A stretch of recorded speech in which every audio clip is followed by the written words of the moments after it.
జనసేన సభ్యులు మాట్లాడుతుండగా అందరూ లేచేసుకోవడం అనేది ఏమంటారంటే కనీసం వాళ్ళు చేసి కొంచెం ఆన్సర్ చెప్పలేక అరిసి మా వాళ్ళందరి మీద లేడీస్ చేత ముందుకు తోపించి కొట్టించి ప్రయత్నం చేస్తున్నారు తప్ప వీళ్ళు ఏమనుకుంటున్నారో నాకు అర్థం కావట్లేదు. ఒక డెవలప్మెంట్ లేదు. మేమడిగాం 22 కోట్ల రూపాయలు ఎస్సీ ఎస్టీ నిధులు మేము మంజూరు చేసాం తెలుగుదేశం హయాంలో. అది కూడా పూర్తిగా ఖర్చు పెట్టడం చేతని అడిగాం. దానికి ఆన్సర్ లేదండి. ఇవన్నీ కూడా దుర్మార్గంగా పరిపాలిస్తున్నారు. వీళ్ళు ఎలా పైనుంచి ఎలా ఉందో ఇక్కడ వరకు కూడా ఇదే పరిస్థితి కొనసాగుతుందని చెప్పి సందర్భంగా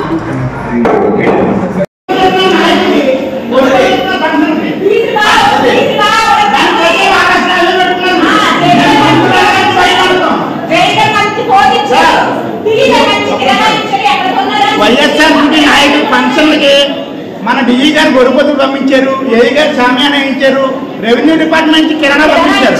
దానికి ప్రతిగా 4,50,000 10 మంది బిల్లు పెట్టుకోవడం సంతకం పెట్టారు. దీని మొత్తం మా దగ్గర పక్కగా ప్రూఫ్ ఉంది, కావాలని మేము చూపిస్తున్నాం. అది అడుగుతామని చెప్పి జనసేన కౌన్సిలర్ మైక్ పట్టుకుంటే లేచిపోయి బయటకు పోయారు. మీకు నిజాయితీ ఉంటే ఎందుకు బయటకు వెళ్ళిపోయారు? సమాధానం చెప్పాలి కదా. 4,50,000 టెంట్ వేసినందుకు నర్సీపట్నం ప్రజలు ఆలోచించాలి. ఎన్టీఆర్ స్టేడియంలో టెంట్ వేసినందుకు 4,50,000 బిల్లు రాసుకున్నారు. దానికి చైర్పర్సన్ గారు సంతకం పెట్టారు. దానికి ప్రతిగా వీళ్ళందరూ ఫంక్షన్ జరిగితే వీళ్ళకి గొడుపతులు కిరాణాలు పంపిస్తున్నారు. ప్రజలు అర్థం చేసుకోండి. మీకు మంచి అవకాశం 2 నెలలు ఉంది. మీరు ఎలా సమాధానం చెప్తారో విజ్ఞతతో చెప్పాలని చెప్పి నర్సీపట్నం జనసేనకి మేము తెలియజేస్తున్నాం.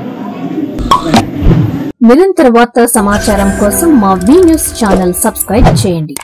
నోటిఫికేషన్ కొరకు బెల్ ఐకాన్ని యాక్టివేట్ చేయండి.